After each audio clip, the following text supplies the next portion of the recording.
Serbisyong totoo ng GMA News. Patuloy ang pagbabantay ng Pag-asa sa low-pressure area sa labas ng Philippine Area of Responsibility. Huli itong namataan sa layong 3,200 kilometers silangan ng Mindanao.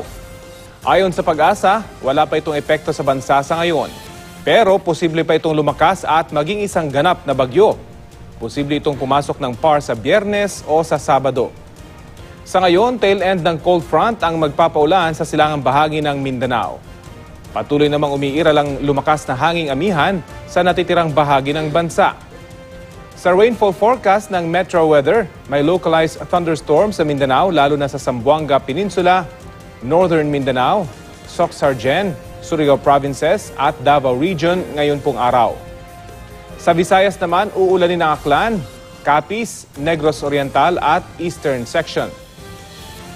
Maulan din sa mga rehiyon ng Cordillera at Cagayan Valley, pati na sa mga probinsya ng Aurora, Quezon at Mindoro Oriental sa Luzon. Asahan naman po ang maayos na panahon sa Metro Manila ngayong araw. Yan ang latest mula sa GMA Weather. Magplano para sigurado. I am ready. Serbisyong totoo ng GMA News.